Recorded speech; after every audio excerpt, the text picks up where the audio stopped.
Feel free to interrupt me with comments or questions. That really won't bother me, and it'll actually be really good. So if you have anything to say, just say it. Don't wait till the end. I'm hungry. Yeah. All right, are we good? Okay, so today I'm talking about the Tor Network. What the Tor Network is it's an anonymity network. And so, I don't know, probably some of you guys have used it before. A lot of you guys might not have. You guys might be familiar with it, might not be.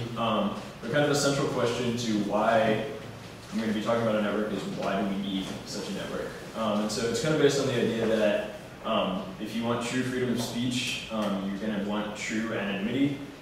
So I technically right now have the right to say whatever I want, but I'm not going to. I'm going to self-censor. I don't want to, hurt people's feelings. I don't want to do whatever. Not that I, have any beliefs that are going to hurt everybody's feelings. But say I did, or say I had a belief that was morally acceptable, but not necessarily socially acceptable, and I wanted a forum to talk about it. I would need true anonymity to be able to talk about that.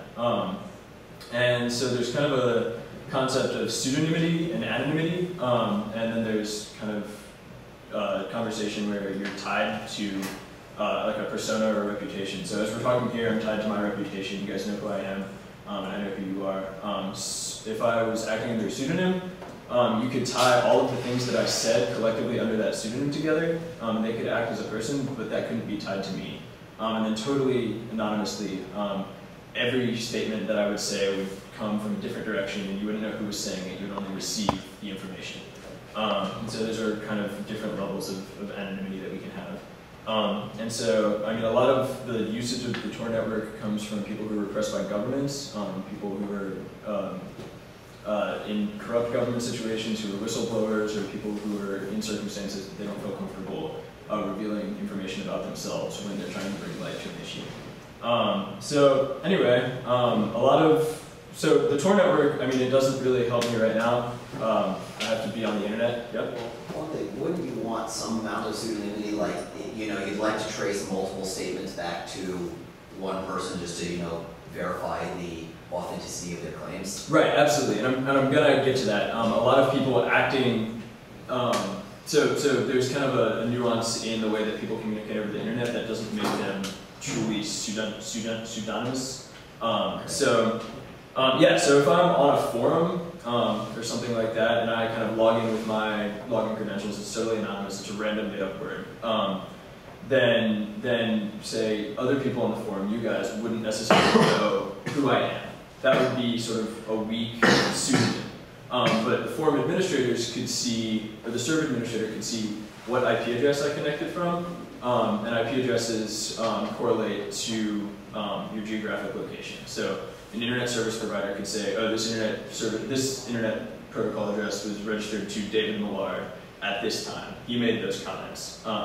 So what we have to do is sort of remove the ability to track people by IP. So then you can choose, after you remove the IP, you can choose whether or not you want to use a pseudonym and tie other things together or not. And also there's ways to ensure that pseudonyms are used by the same person every time, which I'll get into. So the kind of crux of this mathematically, it's really the only super mathematical part of this, I'm only doing one proof, is a simple proof of a public key cryptography scheme. And so what public key cryptography is, so cryptography is the art and science of hiding secrets or hiding information. And so the way that you guys might be familiar with this is, it's not truly cryptography, but say you log into your computer, you type in a password, and you're able to access things. Or you have an encrypted file. You type in, like say, dog is your password. You type in dog to encrypt the file, and then you type in dog to decrypt the file to get your information back out. That's called symmetric key cryptography. Public key cryptography is different. So we have symmetric key and asymmetric. And this is public key. Okay. And so symmetric key cryptography isn't quite useful for the applications we have. But asymmetric key is. So I'm going to go kind of through what public key cryptography is. I don't know how many people are familiar with it. probably a significant number of people are familiar with it, but maybe not everybody. So the way public key cryptography works is I have two keys. To communicate with me, I generate two keys. And one of them I publish, and one of them I hold private. And so for people to communicate with me, they pull my private key, or my public key, from the internet. So I have a public key and a private key. And so if somebody wants to send me a message, they write their message and they encrypt it with my public key, which gives them an encrypted message. So it's here, which and so then once I receive, they send this message to me, and once I receive this message, I can decrypt it with my private key to get the message back out. And so what's kind of significant about this is if something's encrypted with the public key, you can't use the public key to decrypt it and get the original message back. So even if they're the one sending it, you encrypt it with my public key, you can no longer decrypt that information.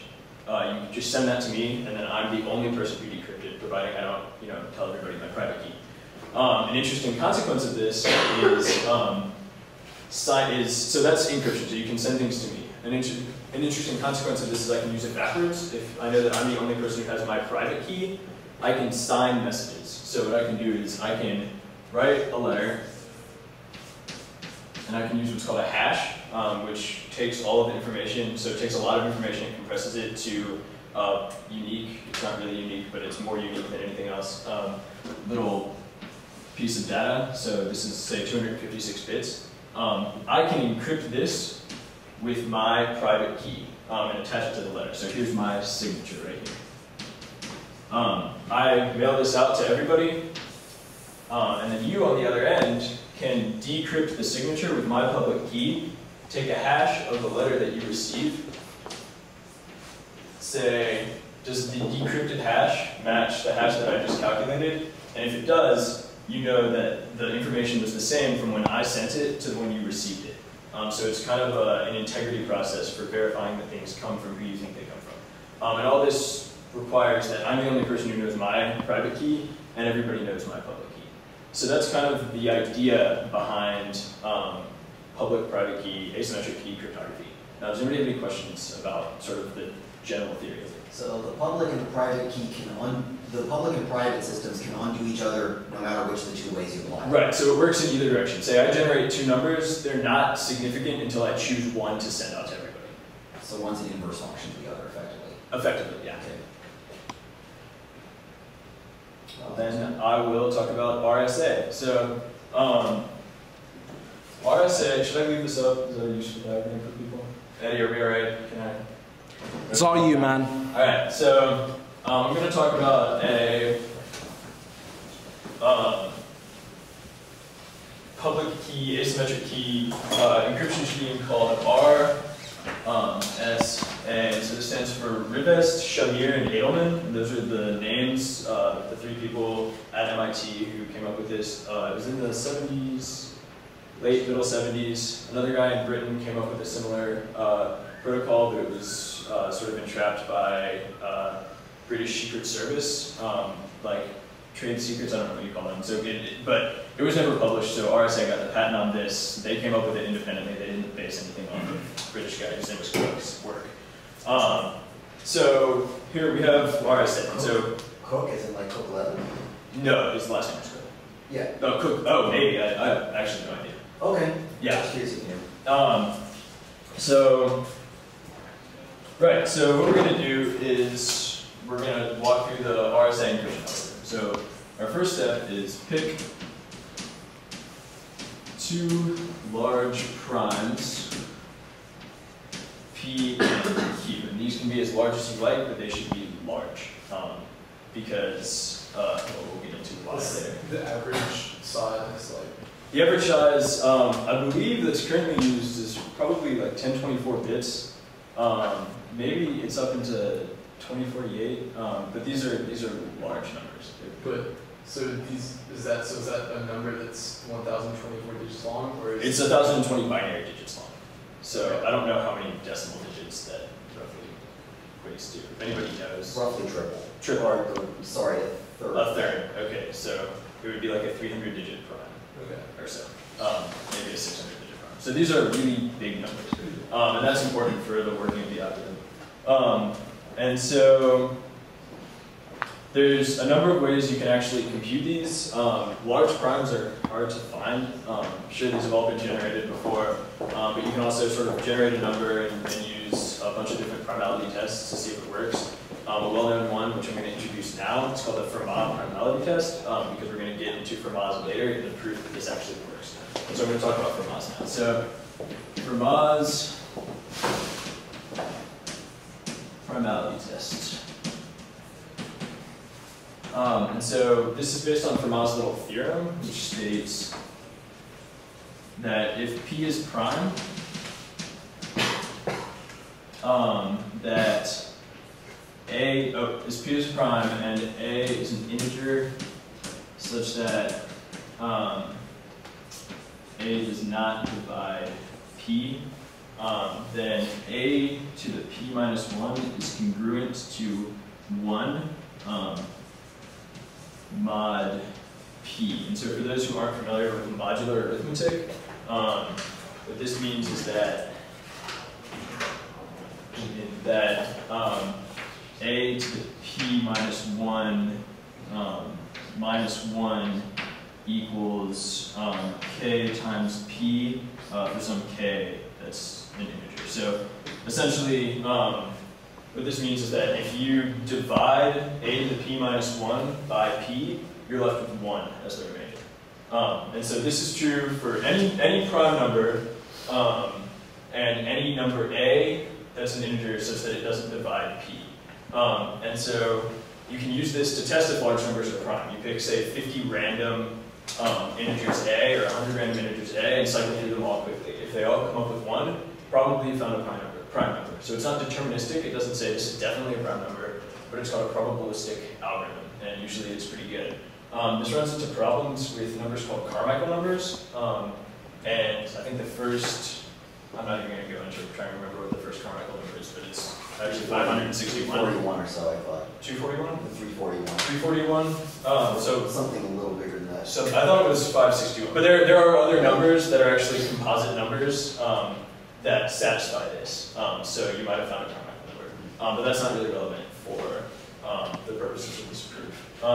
So you're going to pick these two large primes, P and Q, and you're going to calculate what's called the Toshin function, also known as Eulers Fee Function. And so what Eulers Fee Function is, you take n equals P times Q. And so Eulers Fee Function is the number of numbers less than, say, n, so phi of n is the number of numbers less than n that do not divide n, so they're coprime to n. This can be easily calculated, especially for like a factor of large primes. You have phi of n equals P minus 1 times Q minus 1. And I can go into the math of Eulers Fee Function, but I think that'll suffice for the purposes of this lecture. Not lecture, this talk. Right, and then what we're going to do is we're going to choose an E, an integer E, with 1 less than E less than phi of n, where this is the same phi here, such that the GCD of E and phi of n, which equals P minus 1 times Q minus 1, is 1. So you want E to be coprime to this number here. So you're just going to select some E so that it's coprime to that number. That's not hard to do. You can just kind of write down your numbers and find one that's coprime. Or you can take a more intelligent approach. It really doesn't matter. And then what you're going to do is you're going to find the inverse mod n of E. So you're going to find the number E, you're going to find the number D such that E times D is congruent to 1 mod phi of n. And so this again uses modular arithmetic here. And so what this is, you know, if you were to take, say like 2 and a half, you know, you multiply those together, you get 1. They're multiplicative inverses. Under modular arithmetic, you have not another kind of inverse, but there are numbers that are actually integers. There's 2 pairs of numbers, or a pair of numbers that are integers, such that d times d is congruent to 1. So you find this d can be found using the extended Euclidean algorithm, which I'm not going to go into here, but it can be found relatively easily computationally. I'm going to pause here for questions or if anybody thinks I made a mistake. Okay. So now we're not basically done, but I mean, we're done with our algorithm. So what I'm going to do is I'm going to release the set E n as my public key, and I'm going to keep the set D n as my private key. So I'm going to publish the numbers E, the number E, and the number n as my public key. So all of you guys get E, and you get the product of these numbers P and Q. It's important that you don't get actually P and Q themselves. And then I'll be able to decrypt it if I know the inverse mod phi of n. And so, one thing I'd like to elaborate on with that, from having some experience of this, it's key that computing phi n is, without actually knowing the factors of n, is not currently known how anyone can do it quickly. Right. So knowing n is not sufficient to getting phi n. If you knew phi n, you could run 740 yourself. Right. So the way to calculate phi n is to factor it, and factoring large numbers that are composed of 2 primes is difficult, to say the least. We're not sure exactly how hard it is. NP, well, the RSA problem says we don't actually. I'll get into that later. I'm going to finish talking about the algorithm first. But so the way that you encrypt something is, how am I is you have a message n, and you pick your message so that it's less than n. So if you have a really long message, split it into chunks so that each one is less than n. So you have message m, and you raise message m to the e, and you let that equal c for, say, crypted message. And so is m just a message that's in binary? yeah, it's a message in binary. So you choose some sort of way to encode, say, hello. Say you put it in ASCII and concatenate the values, or and you treat that just as a number. Just treat it like a number, right?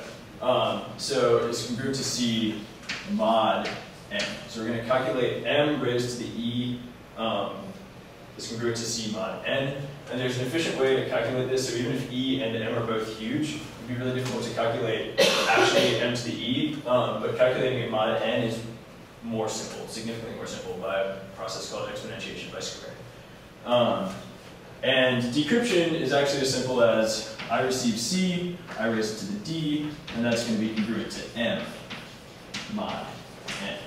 So that's as difficult and as simple as the actual encryption-decryption process works.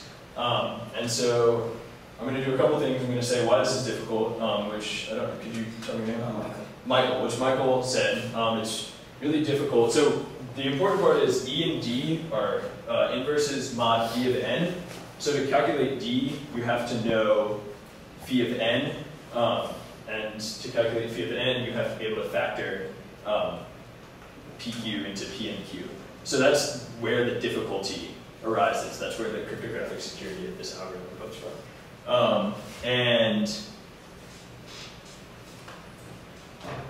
So yeah, so I'm going to do a really quick proof of this, and then I'm going to actually start talking about Tor, which is why you guys are all here. So the proof is based on, is everybody right if I erase all this again? So the proof is based on Fermat's-Little theorem. There's another proof that's based on Eulers theorem, which is kind of a generalized version of Fermat's-Little theorem, but the actual RSA paper, where they describe the algorithm, relies on Fermat's-Little theorem, so that's what I've elected to use. And the other proof is slightly more elegant, but slightly more confusing. So anyway, so you guys are already familiar with Fermat's-Little theorem. Basically it says prime P and A and Z such that P, I apologize, earlier I said A does not divide P, should be P does not divide A, implies that A to the P minus 1 is congruent to 1 mod P.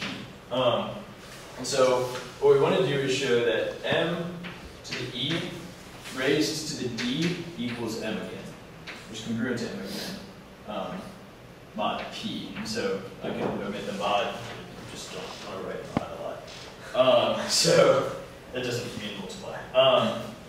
So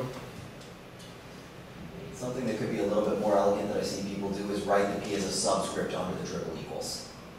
Ah, yeah, clever. I've never seen that before. Well, Michael's notation. It puts it in a different spot to avoid mixing up all the products. Right. So here we go. So this means congruent mod P. So hold on, let me review my notes really quickly. This is where the truth comes in.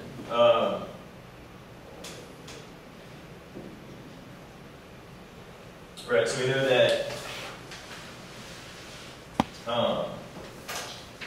ED is congruent to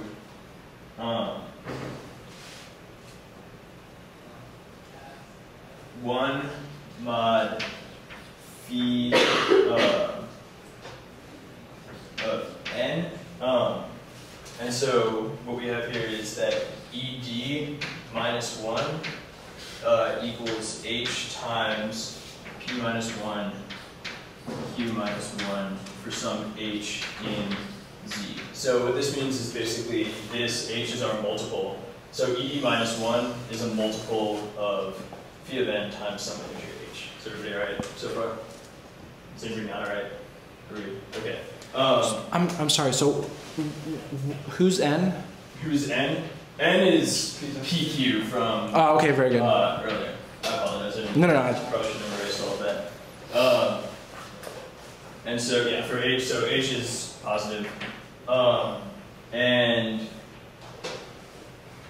so right, so a consequence of the Chinese remainder theorem is that if we want to show that M to the E to the D is congruent to, if we want to show this, it suffices to show that if we want to show this is true mod N, it's suffices to show that M to the E to the D is congruent to M mod P, and the same for mod Q.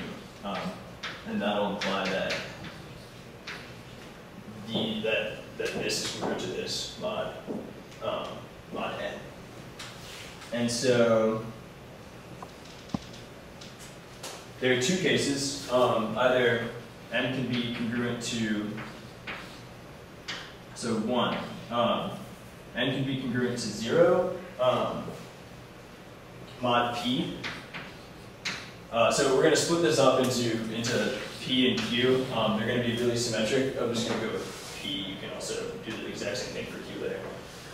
So there are two cases. Either M can be congruent to 0, mod P, then M to the E to the D is congruent to 0 to the E to the D, which is congruent again to 0, which is congruent to M, mod P. So does that make sense? I mean, if it's 0, you raise it to a power, it's still 0, and then that's the same thing. Now the interesting case comes in where it's not equal to 0. So M is not congruent to 0, mod P. Then we have M to the E to the D is congruent to M to the E to the D minus 1 times M equals M, and I'm going to use this replacement here. So M to the H to the P minus 1 times Q minus 1 and times M equals M to the P minus 1. I'm just going to use the properties of exponents here, H times Q minus 1. And so I'm going to use Fermat's little theorem. So we know that P is prime. You probably really want parentheses around that. You don't want P minus 1 to itself be raised to all that junk. So, yeah, there we go. Thank you, Mike. So where are we? So we're here. So we have M, and we have, we're raising it to a prime p minus 1. So this is congruent to 1 to the h to the q minus 1, which is congruent to 1, and I've dropped an m. This is times m from here, times m, 1 times m, is congruent to m, mod p, and we're done. So we've shown that this is congruent to this. And it's similar for q. You switch out the q, and we're done. So q is prime, so it follows all of these things. So you've shown that both, that it's congruent to both, and then by the consequence of the Chinese remainder theorem, small consequence of the Chinese remainder theorem, you've shown that it's actually congruent by n. So there, the math all checks out for RSA, and the difficulty lies in the fact that it's hard to calculate D from E and E from D, given E and N or D and N. So does anybody have any questions about this? Do you know how difficult? It's actually kind of it's an open question in mathematics and computer science, and it's called the RSA problem. And it's actually, I mean, what I read is that it's unknown whether this is actually as hard as integer factorization, but the best way to calculate these right now is through integer factorization. And integer factorization is known to be difficult. Yes, it's NP. And NP stands for non-polynomial time. So as you get larger and larger numbers, like with n, which is a product of huge primes, you get enormous numbers of computational cycles. We're not exactly sure how hard factorization is. Okay. It's definitely up there. Okay. So it's, yeah, we're not sure if it's the full power of NP, but that's a side topic. It is up there computationally. So, yes, I've finished all of the math of public key cryptography, and now I'm going to talk about the really cool stuff, which is how Tor can use this to anonymize your IP address. I'm on time. Cool. I'm surprised I could fill an hour with this. So, I can talk for a minute. Alright, so we have the Tor Network. And so the Tor Network is a voluntary network of computers. It's not a botnet, it's not assault by viruses or anything. You say, I want to run the Tor software, and then you do.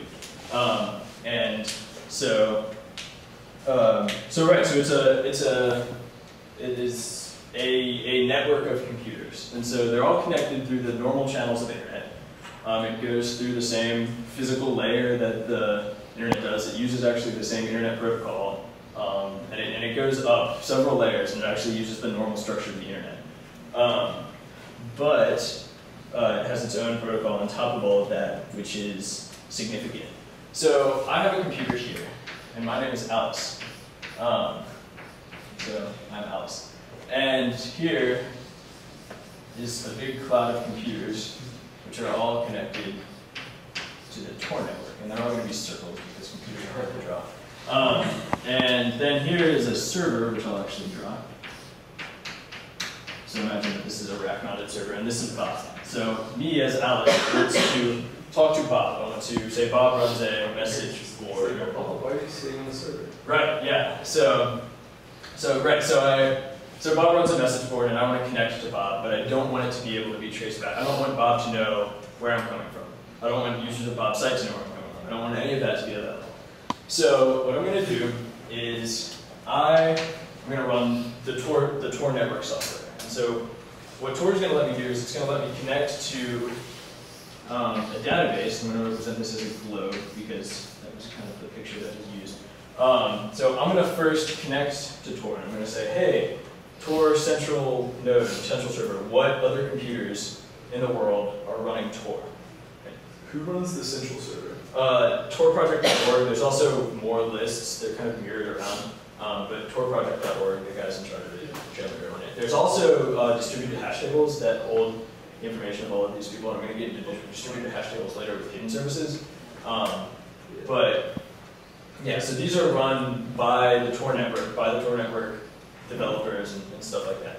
So I communicate and I say, hey, give me a list of every single computer running for it. I'll just ask for a couple, ask for every single computer running for it. So they send that back to me, and then I don't communicate with them anymore. They're gone. So I have a list, I know where all of these computers are, I know the IP addresses of all these computers, and I also know their public keys. So that's important. And you guys know what a public key is because I just talked about it for half an hour. So what I'm going to do is I'm going to take this whole list and I'm going to pick 3 of them at random. I'm not going to tell anybody who I pick. So let's say I pick, this one. So this is 1. I'm going to pick this one. This is 2, and then this one, and then this is 3. Okay. So I don't tell the central server who I pick. They don't know who I pick. They just know that I got a list. I requested a list of all the servers. So what I'm going to do is I'm going to say, all right, I want to connect to Bob, but I want to do it through the Tor network. So I'm going to establish, I'm going to order these nodes. I've already ordered them. And then I'm going to layer encrypt them. And so Tor stands for the onion router. This is onion routing right here.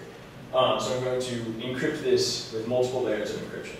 So the first thing I'm going to do is I'm going to take my HTTP request, whatever I want to send to this server to get me back a web page, and I'm going to, so we'll say it's this packet of data. What I'm going to do is I'm going to encrypt it first with the public key of the 3rd computer that I pick. And then I'm going to take this, I'm going to encrypt this with the 2nd public key, the 2nd public key that I picked. So the public key of the 2nd computer that I picked, and also with an instruction that says forward this to the IP address given here. So I tell the 2nd computer, forward this to address 3. I give them address 3. And then the first, I finally do this and I say send this over to 2. Send this over to 2. Okay. So what I do is I send this down the line and I say, all right, so 1 here. 1 decrypts it and they find the encrypted stream here, and they decrypt the instruction, pass this along to the IP address of 2. So they pass it on here, and the same thing happens there. So 2 unwraps it a little farther, says, okay, I'm supposed to forward this to 3, and they send it along to 3. They don't have to know the public key of 3 or anything like that because I've already encrypted it. And then 3 gets it down to here, and they say, so this is what we're going to do. And this request is going to actually have the IP address of the server out in the real world that I want to connect to. So they're going to send the message there. Okay? So now the server's got the message. Then this server's going to send this message back. We're just going to say, I just sent a message to that server. I am going to encrypt it with the public key of 2. When you say I, who are you talking about? I being 3. Okay. Does it talk to the server again, or does it? No, to the Tor central server. No, I think I messed up a little bit. The information, all of the requisite cryptographic information is sent along. Okay. So what they do is they send this back to 2, and 2 sends it back to 1, and then 1 sends it back to me. And then I unravel it. And I get my web page, which was sent back here in a similar fashion, out of here, and I can sort of deal with it as I like. But what's interesting about this is I talk to 1. 1 just receives a stream of data. 1 doesn't know if it's the first one or the 2nd node in the list. Then they forward it to 2. Now 2 could be the person who's talking to the server. They don't know that. But they send it along to 3. So 2 sends it along to 3, and then 3 by this point doesn't know where 1 is, knows where 2 is, doesn't know where 1 is, and definitely doesn't know where I am. So what happens is I'm secured through this layer of people going back and forth, and as long as the majority of the nodes on the Tor network aren't controlled by 1 person, nobody knows where I am, and the majority of the nodes on the Tor network aren't controlled by 1 person. So nobody wants to think. What? That's what they want me to think, yeah. It's actually all Department of Defense. So, anyway, that's a pretty brief explanation of how this is anonymized. So these computers can be anywhere worldwide. I mean, I can connect to my neighbor's house. I can send it to Japan, and then it sends it to Germany, and it sends it to my neighbor's house. But, that's all kind of random. I mean, there's no link that I'm the one using my neighbor's computer. It could also come out in Germany. Earlier, I'm going to kind of show this actually working, and I was in the Netherlands earlier today. So. Now, the return from B back to A has to use the same 3 hops because only number 1 knows who A was. Right, yeah. And yes, Jesse. So, does it really slow down you getting your page? Absolutely, yeah. So this is really slow, and the way that this can be made faster. So I'm going to get into a lot more details of that stuff, but yeah, this really slows it down because it's got to go to 3 different servers. Encryption and decryption is pretty fast, but you know, it still has to route the traffic to all of that. There's not a huge number of servers in Tor Network. I think as of 2 years ago, there were like 1,000 or so, like relay nodes. So they're also processing a lot of other requests, which slows them down. But yeah, it's not fast, but it is anonymous. Okay, but so it seems like that if someone in the Tor Network wanted to basically like mess a lot of stuff up, they could. But like it seems kind of insecure. So for example, 3, he's decrypted the message entirely. Right. He could just send back whatever message he wanted. Yeah. Without sending it to the server. Yeah. So you could request like Facebook through Tor or something, and he could send back something that you think is Facebook, and you type in your password and give your password to 3. So, or actually no, it would go back to somebody else though. That's right. But B could sign that B did it though. Right. Well, so. Right. So B could sign if B did it. So that's what I'm going to get into is the difference between anonymity and privacy and security. So it's actually a huge difference. I don't know. Tyler signed into his Gmail over Tor. Now it's all messed up. So but he's not here, so I was going to harass him about that. But anyway. So there's a problem here, and that's you know that 1 can't tamper with the data because it's encrypted. You know that 2 can't tamper with the data because it's encrypted. But 3 knows what you're sending, even if they don't know who you are. They know what you're sending. So if you say your name, 3 knows who you are. If you say where you are, then he definitely knows where you are. All sorts of stuff like that. And so so I'm going to get into that. I think I'll save hidden services for the very last thing because those are.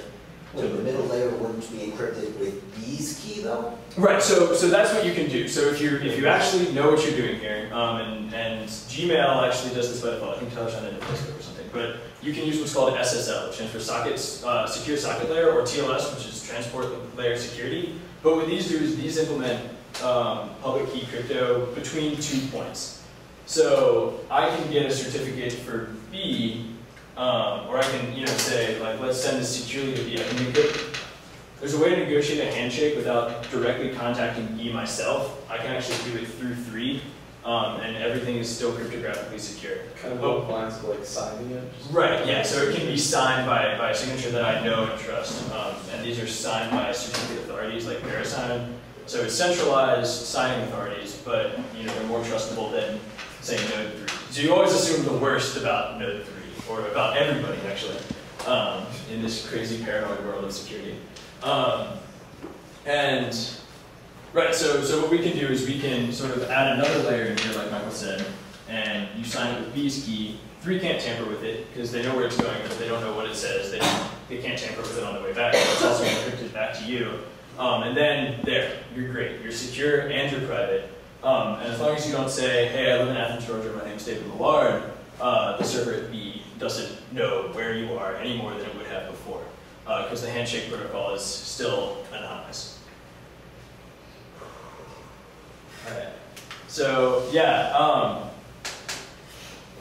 So in the middle message, the message that actually gets sent from 3 to B, does it have your original IP address, like where the message has to be sent back to, or is that something that gets held on to by 1 or someone like that? Right. Yeah. So that stops at 1. Okay. Right. So 3 actually uses their IP address. They say, hey, I'm sending this, send this back to me, and then 3 sends it back to you because they don't know your IP address. So even if they wanted to, they couldn't mess with you like that. Now there's a couple other ways that this can be kind of not broken, but can be sort of subverted by user error. For example, like if you guys know what a user agent string is, your browser says, when it requests a page, so the page knows, oh, can I load JavaScript? No, you're using Internet Explorer. Let's shut down your computer. Right. So you have to publish stuff about your browser to websites. So if you don't anonymize your user agent string, it can actually be pretty identifiable because I run, Firefox, but it's a special patch build of Firefox on Arch Linux, which has a special compiled kernel. And it's like, I'm probably one of like 4 people with that exact configuration in the world. So if I've accessed this site outside of Tor, or if I've accessed it some other way, or another site, and they're all collaborating, then people know who I am because I've sent my user agent string along.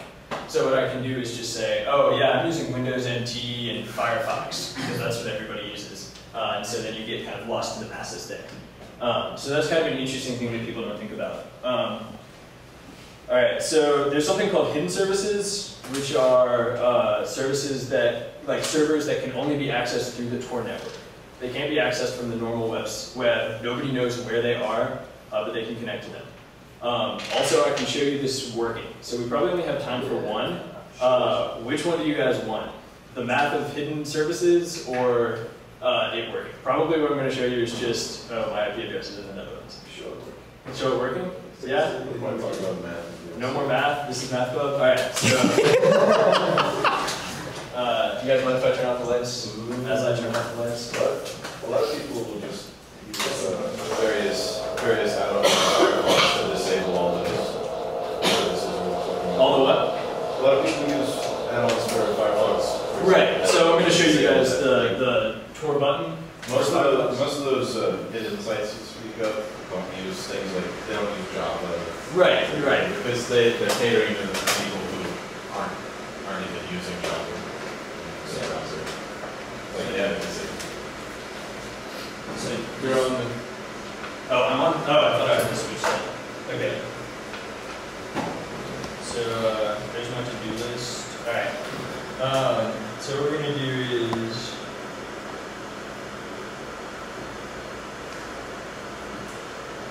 Okay, so now we've started the Tor background service. So now I have requested a list. My computer right now has already negotiated the link between all 3, and it's all set up and ready to access stuff. So here we go at Google, the enemy of all privacy. What I'm going to do is toggle my Tor status. So this is a special add-on called Tor button for Firefox, and that lets your browser actually talk through the Tor protocol. Even if you're running Tor, you just try and request a website, you're just requesting a website. You have to tell it, oh, go through this, secret Wonderland tunnel that's set up in the computer, and access all of your web content from there. And that uses a protocol called SOCKS4, or SOCKS5, they're backwards compatible with each other. So what I'm going to do is I'm going to go to what's called check.torproject.org, and that says, oh, we're going to check and see if your computer is running the Tor. Oh, wow, yeah, we're running Tor. So that's Onion, it's an onion, it's the official kind of logo of Tor because this is onion routing. But yeah, so congratulations, you're running Tor. Your IP address appears to be 173.254. So does anybody know where that is? Because I certainly don't. If you refresh it'll be different, right? Yeah. It won't be different yet, because that would mean I have to negotiate a new connection for every page. So you actually switch circuits, they're called Tor circuits, which is just what I described, every like 10 minutes or so. Wait, so that's the spoofed IP? Yeah. Yeah, so this is your spoofed IP. That's so this is what we're browsing. Right, yeah, so your IP address appears to be 173. So even if check.torproject.org wanted to, they're the ones running the Tor software. Even if they really wanted to find out where I was, they could. There's no backdoors for them either. So we're going to go to duckduckgo.com, which is a privacy-aware search engine that I suggest everybody use. I'm going to connect through secure socket layer, so nobody knows where I am. So that's what HTTPS is. And I'm going to say IP. This will tell me, hey, it's the same thing. It tells me I'm in the United States. Earlier I was in the Netherlands, it's kind of wherever, but I'm in Los Angeles, California. So that's where I'm going out. So I can find out, there are ways to figure it out, obviously my computer knows what other nodes I've picked in between. I don't know that right now. I can find out, but I don't know where they are. They could be in Germany, I could be going through Japan to Germany and then back to Los Angeles. And so yeah, so this is how it works. Now I'm free to browse the internet anonymously. What I do can't be tracked back to me at UGA. So I'll show you guys what it looks like without Tor.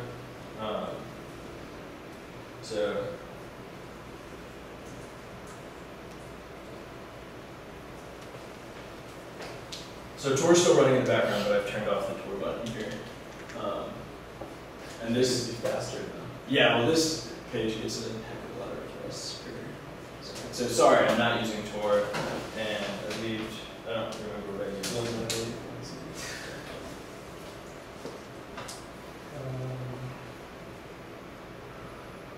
So yeah, what is my IP address? University of Georgia, University of Georgia. And since the University of Georgia is my internet service provider, they can say, oh, we know where 198.137.20131, we know where this request is originating from. It's from, the wireless router here. And they can look at the logs there, find my hardware MAC address, which can be stupid. But they can find out what computer I'm using down to when it was manufactured and then consumer records from there. So if you're crazy paranoid, that's what happens. But anyway, yeah, I hope this was interesting. If you guys have any questions, I'd be happy to talk. I kind of have to dash at like 6 o'clock to go do something for math counts. But if you guys want to send me an email, or if you want me to send out an email to the club list, I can send you guys a description of how hidden services work. Which is actually really interesting. It uses kind of crazy rendezvous points and stuff. So you buy children. Yeah, well, yeah. So there's some ethical concerns here. Not being able to be tracked leads to like a lot of ethical concerns. Eli can talk about that. Yes. So a quick question. I don't know because I don't. So if I was a country and I wanted to block access to the Tor network, could I just request this list of all the computers on the network and then just block access to all those? Yes. So yeah, we're done with this. So yeah, absolutely. And that actually happens a lot. So China by default blocks access to the Tor network. So there are what are called like bridges. So the Tor network actually sets up bridges which you can access by like an anonymous email. So I can send an email to, I can sort of discover an email address that is associated with the Tor network and send an email and say bridges in the subject line. This is actually how it really works. It's all kind of clandestine. And they'll send back like a list of 3 IPs and say try these bridges. And I can connect to that bridge, and that bridge will funnel my traffic through the Tor network and then send it back to me. So it's actually kind of a clean link outside of that. Also you can, so what that does is that, but it's still encrypted traffic. So the Chinese government can't see what it is, and it looks like it's going to a normal server. So it could be normal SSL traffic, just encrypted, PayPal traffic. But it's actually kind of tunneling into the Tor network and then coming back out. Can you actually do that? Yeah. Can I do that for you guys? Didn't you actually do that? Yeah, I was in China and I circumvented the. Nice. Yeah. Circumvent. I know how to say circumvent. Okay. Bridging. You correct me if I'm wrong, but can't you run a bridge on your own computer? Yeah. So. Yeah. So you can run a bridge on your own Which computer. is why you can get new ones if you're in Right. Shut them all down. Exactly. Yeah. So I just me being me can say I'm going to volunteer so that people in China can get internet access. Yeah. And so I'm gonna, they're gonna be able to talk to me, and I can do that. Another thing you can do, that's what I just described. You can actually run a relay, and what that does is it really increases your anonymity. Because say one receives your information, it receives a stream from you, and they look at the list of all Tor, nodes, and they say, hey, this guy's I can't connect to this guy as a relay. He must just be requesting stuff over the network. He's not just forwarding this along. So then they know, and it might not be, super revealing information, but they know more information about it. They know that I'm not just relaying information. I'm the originator of this request. But if I'm running a relay, they can be the second node and I can be the first node. They don't know that. So that's kind of the beauty of doing that and running a relay. And exit nodes, you need lawyers to run an exit node, basically. Yeah. So I'll kind of leave it at that. Yeah, but I was going to say, can you kind of screw someone over by sending out, some kind of illegal something, and then they trace it back to 3 and are like...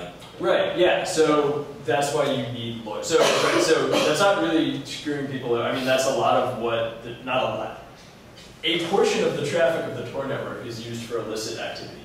And so the people who operate these, they're called data havens sometimes, or just exit nodes, are all protected under like haven laws, because the purpose of the Tor network is actually to allow people like in China or internet restricted, yeah, it's all about freedom of speech, but that can be used for, you know, drug sales, weapon sales, all sorts of morally reprehensible things. And so these people are operating under safe harbor laws, which say I'm helping other people like attain freedom of speech. I'm not intending for people to use this network to you know, sell automatic weapons for whatever. I'm intending to use this network for this, and thus that's okay. But you really need a lawyer to make that claim. But then you could sell weapons. Oh yeah, absolutely. Yeah, and so that's where hidden services come in. Is that's where all the weapon sales come in. But there's a lot of bad rap about Tor. It's actually really cool, and it's also really useful. I mean, I use Tor to connect to some of our websites and free culture websites when I was in China.